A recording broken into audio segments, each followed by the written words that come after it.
దేవునికి స్తోత్రం కలుగుగాక. మరొకసారి మరొక వారము, మరొక దినము, మరొక క్షణము దేవుడు మనల్ని కనికరించి సజీవ లెక్కరించి కాచి కాపాడిన విధానం కొరకై దేవుడిని స్తుతిస్తూ ఎంత గంభీరంగా మనం ఆరాధన చేసి ఉంటున్నామో, దేవునికి మహిమ కలిగేలాగా మాటలు పాడి ఉంటున్నాము.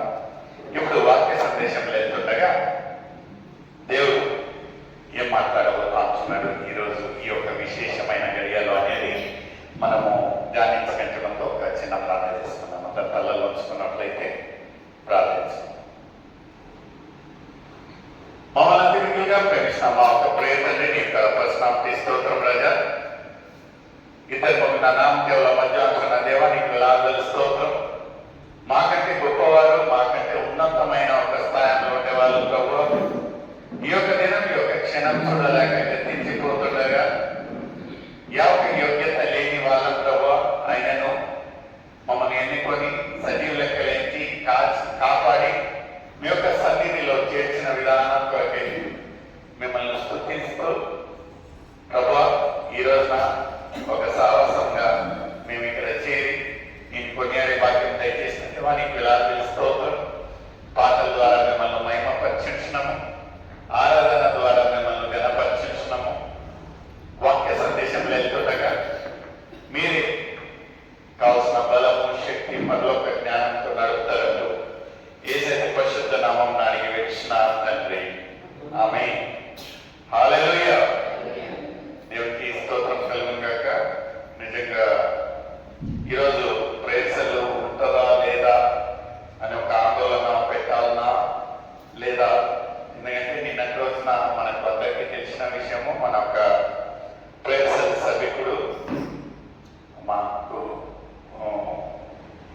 స్వయంగా బామాంది అలాంటి రాజన్న నిన్నటి రోజున ఈ యొక్క లోకయ్య ప్రముఖించి మహిమశక్తిని మారుస్తున్నాడు.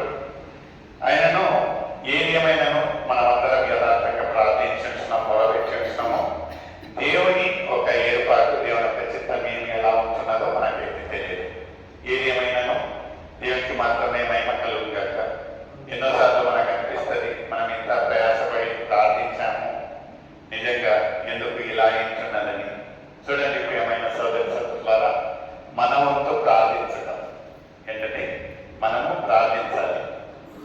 అయితే దాన్ని అనుగ్రహించేది, దాన్ని అనుసారంగా మనకు ఏది కావాలి ఏది లేదు అనేది డిసైడ్ చేసేవారు ఆయన పైవాడు.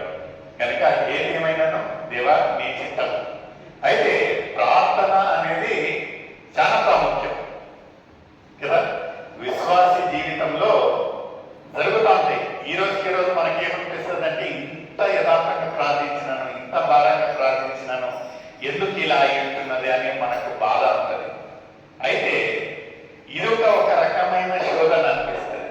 కొన్ని మంది ఏం చేస్తారంటే దీని నుంచి ఇంకా ఎక్కువగా స్ట్రాంగ్ అవుతారు. ఏంటంటే అయింది, ఇలా అయింటున్నది, నన్ను నిరుత్సాహపరచడానికి ఇలాంటి ఒక పరిస్థితి వచ్చిందేమో, నేను నిరుత్సాహపడను, ఇంకా దేవుళ్ళు ఎక్కువగా బలపడతాను, ప్రార్థిస్తాను, బాగా ప్రార్థిస్తాను కదా. యోగు విషయంలో మనం చూసినట్లయితే ఆయన ఒక భూలోకంలో అందరికంటే యథార్థవంతుడు, నీతివంతుడు అని ఎవరు చెప్పారంట సాక్ష్యము? స్వయంగా దేవుడే చెప్పాడు. అలాంటి ఆయనకు ఒక చిన్న కదిలింపు వచ్చింది. అది ఒక ఎవరిని రిక్వెస్ట్ పైన ఆ సాతానుడు నీ యొక్క కంచె గురించి ఆయన ఇంత మెరుస్తా ఉన్నాడు, ఒక్కసారి కదిలిస్తే ఆయన రంగు బయటపడద్దు అంటే దేవుడు ఇచ్చాడు, దేవుడు అప్పగించాడు ఆయన. ఆయనను యోగులో ఒక గొప్పతనం ఏముంటున్నదంటే, ఎలాంటి ఒక వేదన, శోధన, రోదన, ఎలాంటి నష్టం వచ్చినను ఆయన నోటి నుంచి ఒక్క దూషణ రాలేదు. హల్లెలూయా, హల్లెలూయా. నిజంగా ప్రియమైన సోదరు, నిజంగా ఒక లోటు, నిజంగా ఒక బాధ, నిజంగా ఒక వేదన. ఎందుకంటే సతతంగా ఈ యొక్క సంవత్సరంలో మనం చూసినట్లయితే విషాదం ప్రతి 3 నెలలకు ఎప్పుడో ఒక కాలంలో ఏమయ్యేదంటే మరణించారంటే అనిపించేది. అయితే ఇది ఒక అలవాటుగా మాత్రం. ఏది ఏమైనానో మనకంటే ముందుగా వెళ్ళిన వాళ్ళు ధన్యులు కదా. ఇంకా ముందు మనం ఏమేమి చూడాలనుకుంటామో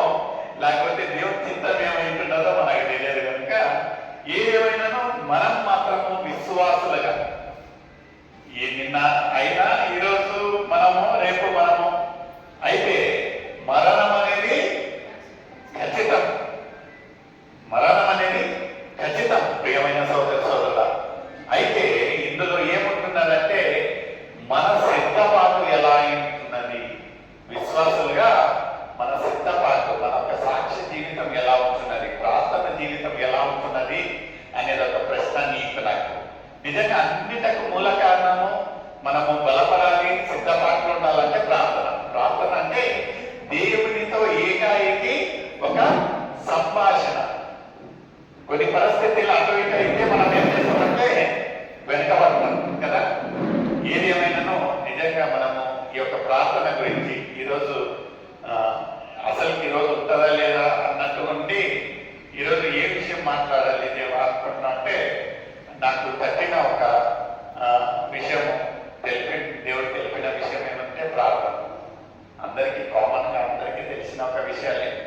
అయితే ఎందుకు ప్రార్థన అంటే నిజంగా ఇంత భారంగా ఎప్పుడు మేలుకొచ్చినను ఎప్పుడు మతికి వచ్చినను ఆ వ్యక్తి గురించి మనం ప్రార్థించి ప్రార్థించి ప్రార్థించి ముగింపు ఇలా ఉంటుందని అంటే చాలా బాధ.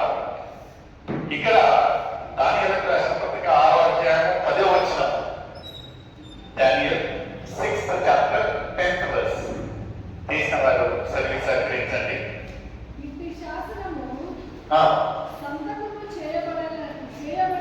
ఏం సంతకం చేయబడినదండి?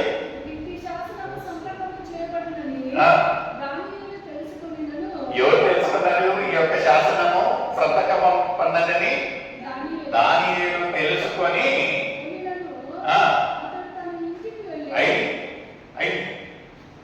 ఇదైతే సార్ చెప్పు.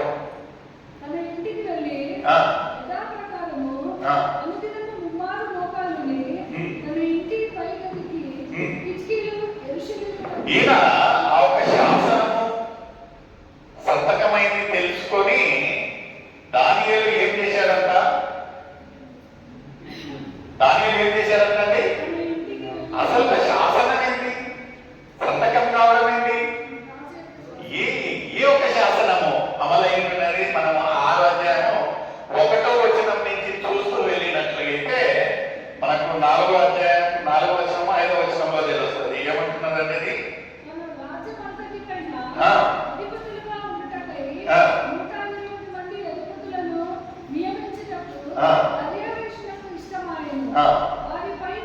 వారిపైన ముగ్గురిని,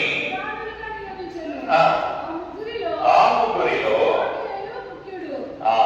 ఎవరంతా అంటే ముఖ్యుడు దానియేలు. నిజంగా దేవునికి ఇష్టకరమైన యథార్థవంతుడైన దానియేలును ఇన్ని మంది అధిపతులు ఉన్నాను, వాళ్ళలో ముగ్గురు శ్రేష్టంగా ఉన్నాను. ఆ ముగ్గురిలోనూ ఎవరంట?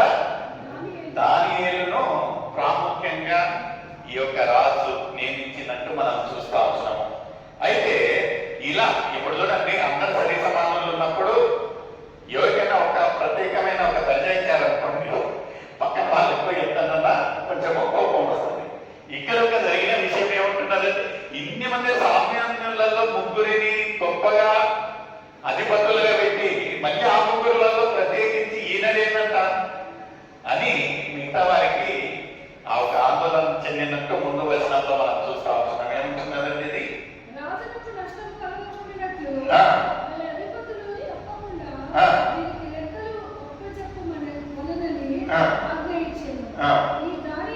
మీ దానియేలు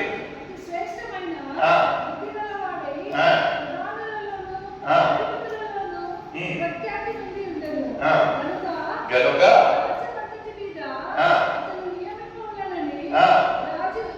ఇక్కడ అందరిలో ఒక వీక్నెస్ ఉంటుంది, వీక్ పాయింట్. అది ఏముంటుందంటే కొన్ని మందికి తెలిసిపోతుంది, ఇతన్ని ఎక్కడ నొక్కితే ఇతను అనసవర్తడు, ఎక్కడ ఈయనను టైట్ చేయాలి అనేది తెలిసిపోయింది. ఇక్కడ ఈయనకు దానియేలు ఒక వీక్నెస్ ఏముంటున్నదంటే ఆయన మంచి ప్రార్థన పరుడు, ఈజ్ అ ప్రేయర్ వారియర్. అలాంటి ఒక వ్యక్తిని నిజంగా అనసాలంటే ఆ ఒక ప్రార్థనను అరికట్టినట్లయితే ఇతని ఎక్కడన్నా యథార్థుడు కనుక ప్రార్థన మానడు. ఇతన్ని ఏమన్నా ఆ ఒక రాజుకు దోషిగా చూపించాలంటే ఏదో ఒక శాసనము. ఎలాంటి ఒక శాసనం అంటే దేవుని ఆ ఒక రాజులు తప్ప ఎవరిని ఎంతటి కొనియాడకూడదు, గొప్పగా చెప్పుకోకూడదు అని ఒక శాసనంను ఏం చెప్పిస్తారంట? ఆ ఒక రాజు దగ్గర నుంచి అమలు చేపించి సైన్ చెప్పియంగానే చూడండి దానియేలు అంతా తెలుసు. అయితే ఈ యొక్క 10వ వచనంలో చూస్తే ఫస్ట్ లైన్ ఏమంటా ఉంటున్నదండి? ఇట్టి శాసనము దానియేలుకు. ఇలాంటిది మనకు తెలిసిందనుకో, వర్క్షాప్ అయితే కారు స్ట్రిక్ట్, గేట్ లాక్, ఆఫీసర్ నిలబడ్డాడంటే మనం ఏం చేస్తామంటే జాగ్రత్త పడతాం. ఈ రోజు ఇంటికి పోకుండా నుంచి తెలియదు కానీ మనం ఉందాం. అయితే దానియేలు దేవుని పైన ఎంత భారం, దేవుని పైన ఉన్న ఒక విశ్వాసం ఏముంటున్నదంటే, ఇలాంటి ఒక శాసనము సంతకమైందని తెలిసిన తర్వాత ఏం చేశారంట? నేరుగా ఇంటికి వెళ్ళి ఆయన ఏం చేశారంటే ప్రార్థన చేశారు. ఆ ఒక కిటికీలను తెరిచి ప్రార్థించినట్టు లేఖనాలు. నిజంగా ప్రియమైన సోదరి సోదరులు, మన ఒక పరిస్థితులు, మన ఒక స్థితిగతులు ఏమన్నా ఇటు అటు కదిలింపబడతా ఉంటే మనం నిజంగా నిలకడగా అది ఏమైనా కానీ అని ప్రార్థిస్తా ఉంటున్నామా, లేకపోతే భయపడి 2 అడుగులు వెనక వేస్తా ఉంటున్నామా అనే ఒక ప్రశ్న నీకు నాకు. నిజంగా ప్రియమైన సోదరి సోదరులు, ప్రార్థన ఎంత ప్రాముఖ్యమైంది. ఒక రాజు ఒక శాసనమనే దానియేలు ఏం చేశారంట? ఇన్నొక్కేయాలి. ఎందుకంటే రాజును ఒక సృష్టించింది సృష్టికర్త కదా. రాజును ఇంకా సృష్టించింది సృష్టికర్త కనుక ఆయన ఎవరిని పూజిస్తా ఉంటున్నాడు, సేవిస్తా ఉంటున్నాడంటే ఒక సృష్టికర్త. నిజంగా మనం అలా ఉంటున్నామా? నిజంగా మన ఒక విశ్వాసం అలా ఉంటున్నదా? లేకపోతే we are person pleaser. Person pleaser అంటే ఏంటంటే మనుషులను ఏం చేస్తాము? మనుషులను మెప్పపరుస్తాం కదా. అరే నేను ఇట్లా ఉంటే, నేను ఇలా ప్రవేశిస్తే దేవుడు ఏమైందా అని కాదు. దేవుడిని పక్కన పెట్టేస్తాను. దేవుడు మన డిక్షనరీలోనే ఉన్నాడు. వాళ్ళేమనుకుంటారు, వీళ్ళేమనుకుంటారు, వాళ్ళెవరు. అయితే ప్రియమైన సోదరి సోదరుల, దానియేలుకు అలాంటి ఒక పట్టింపు లేదు. ఎందుకంటే ఆయన సేవించే ఒక దేవుడు ఎంత గొప్ప దేవుడు అనేది దానియేలు రుచి చూశాడు కనుక అలాంటి ఒక శాసనము సంతకమైందని తెలిసినను ఆయన నేరుగా ఇంటికి వెళ్ళి ఆలస్యము చెయ్యకుండా ప్రార్థించినట్లు మనం చూస్తాం. నిజంగా ప్రియమైన సోదరి సోదరుల, అలాంటి ఒక తిరుగుబాటు చేసినందుకు వీళ్ళకి మంచి అవకాశం దొరికింది. మనం చూసినట్లయితే ఏమైతా ఉంటున్నదంటే, రాజుకు ఇది తెలపబడతా ఉంటున్నది. దానియేలు 16వ వచనంలో ఏం చేస్తారండి? తీసుకుని వెళ్ళి 16వ వచనంలో ఏమంటున్నారండి? అంతటా రాజు ఆజ్ఞ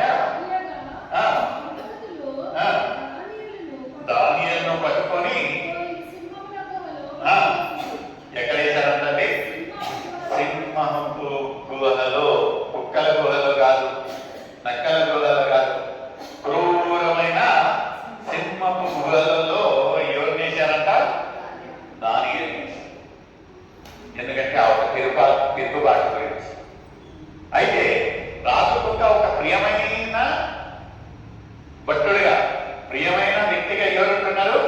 దానియేలు. ఈయన ఏంటంటే ఆ ఒక శాసనమును ఉల్లంఘించడు కనుక ఈయన టు పనిష్.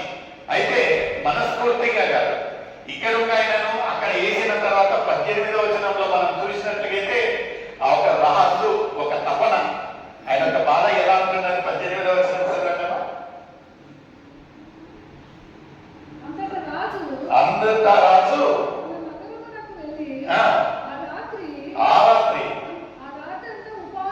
ఉపవాసం. చూడండి పాపం ఆయన కర్మ ఏం చేస్తా ఉంటున్నాడంట? ఒక రాజు ఉపవాసం ఉండుట ఇంతగా ఉంది కదా. ఎందుకంటే బాధ. ఒకవైపు ఏమంటే రాజు ఒక ప్రెస్టీజ్. ఇక్కడ చూసినట్లయితే ప్రియమైన ఒక వ్యక్తి. అయితే ఏం చేయాలి? ఆ ఒక ఆజ్ఞను ఉల్లంఘించాడు కనుక ఆయనకు కంపల్సరిగా పనిష్మెంట్ ఇవ్వాలి. అందుకని ఈయన ఆ ఒక పనిష్మెంట్ ఇచ్చిన తర్వాత రెస్ట్లెస్, సమాధానం లేదు. అక్కడి నుంచి వెళ్ళినను ఆయనకు నిద్ర రావడంలో, ఆయన ఏం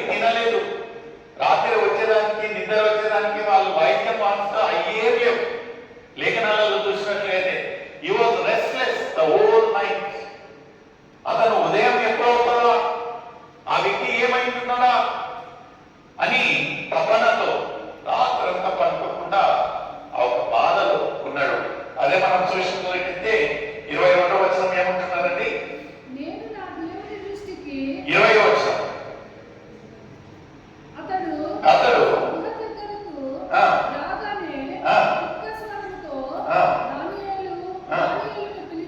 ఇక్కడ మనం గమనించాల్సిన విషయం ఉంటున్నదంటే దానియేలు ఎంత దేవుని పైన నమ్మకంతో ఉంటున్నాడో, ఈ యొక్క రాజు కుంక ఉల్లంఘించింది వేరే విషయమే కానీ, అయితే రాజు కుంక దానియేలు అంత విశ్వాసం ఉన్నది. ఏంటంటే దానియేలు సేవించే ఒక దేవుడు గొప్ప జీవం కలిగిన దేవుడు కనుక ఆయనకు ఏ హాని కలగకుండా ఒక దేవుడు తప్పిస్తాడని ఈయనొక నమ్మకం. చూడండి, ఎవరైనా ఒక గంట సేపు సింహం వేస్తే 2వ గంట వచ్చి చూస్తే ఏమైతుంది?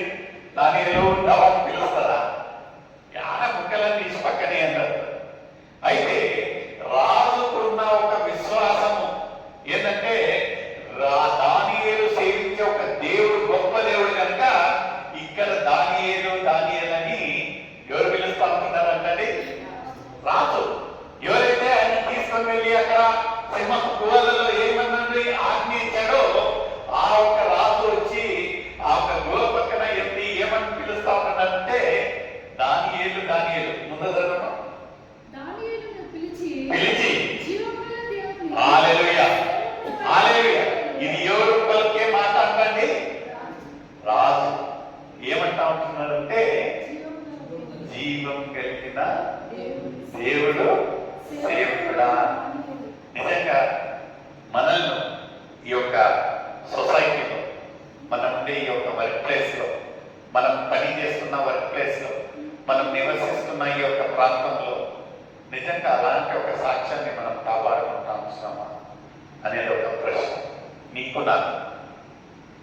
నిజంగా ఎలా ఉంటుందని దానియేలు ఎవరినైతే ఆ ఒక శిక్షించేదానికి రాజు ఆజ్ఞ ఇచ్చాడో ఆ ఒక రాజు ఏమంటా ఉంటున్నాడంటే జీవం కలిగిన దేవుని శిష్యుడా, సేవకుడా. నిజంగా మనల్ని అలా పిలుస్తా ఉంటున్నారా? అలా గ్రహిస్తా ఉంటాం. ఎందుకంటే man looks out side but God looks inside. Christians will read the Bible, but the non-Christians will read the Christians.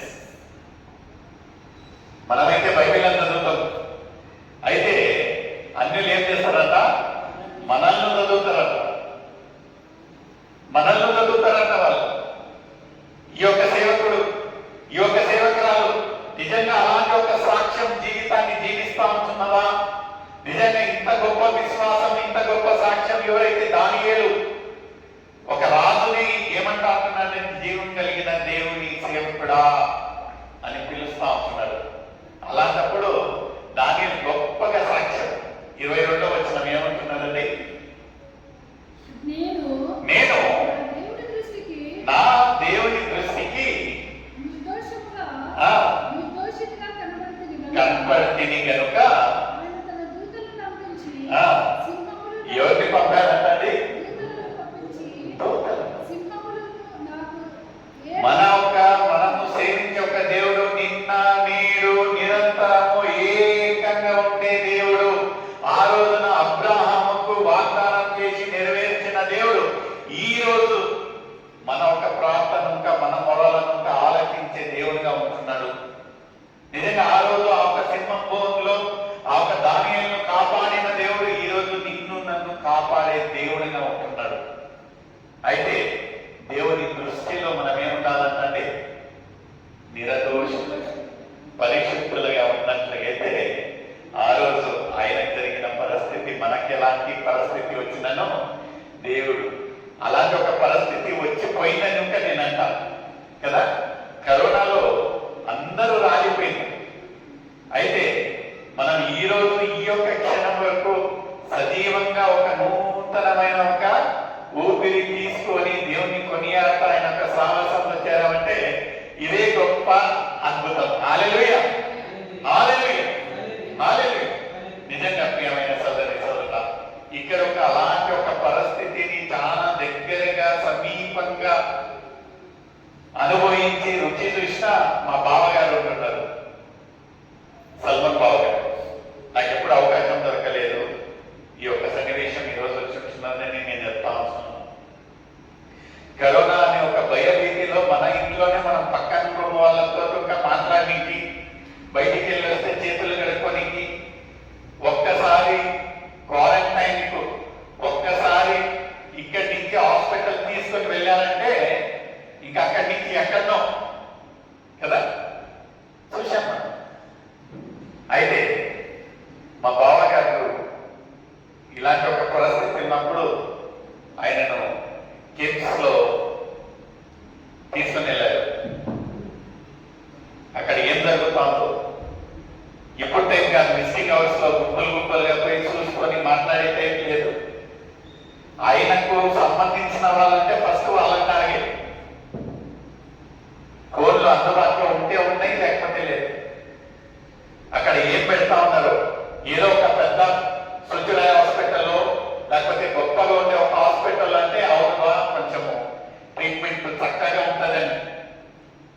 ఎలాంటి ఒక హాస్పిటల్ అండి, ఎలా ఉంటున్నది? తీసుకొని వెళ్ళిపోయారు. అక్కడ ఎలా ఉంటున్నది పరిస్థితి? ఎందుకంటే తీసుకొని పోయిన వాళ్ళు 90% ఇల్లు చేరాలి.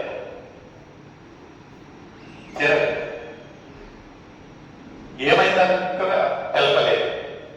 ఏం చేశారనేది ఒక ఇప్పుడు వరకు మర్మం.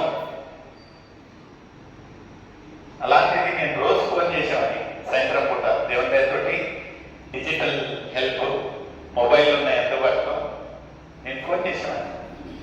ఫోన్ చేసి ప్రతి సాయంత్రం మాట్లాడేవాడిని బావతోటి. బావా ఎలా ఉంటుందో, ఎలా ఉంటుంది? ఆయన నోటి నుంచి ప్రతి ఒక్క మాట, ప్రతిరోజు పలికే మాట ఏంటంటే, నేను బాగున్నా, తొందరగా ఇల్లు చేస్తాను. హల్లెలూయా, హల్లెలూయా. అక్క పక్కన ఏమైనా ఉన్నదో, ఎన్ని మరణాలు చూస్తా ఉంటున్నాడో, ఎంత విషాదకరమైన ఒక వార్తలు, భయంకరమైన ఒక వార్తలు. ఆయన ఒక కుటుంబంలోనే ఒక సభ్యుడు, ఆయన ఒక కుమారుడు మరణించాడు. అదే సమయంలో ఒక కుమారుడు ఎస్డిఎంలో ఉన్నాడు. చనిపోయిన వార్త ఇంకా తెలియాలా, ఇంకా మా పెదమ్మకు బాగలేదు అని తెలిసి ఆమె మరణించింది.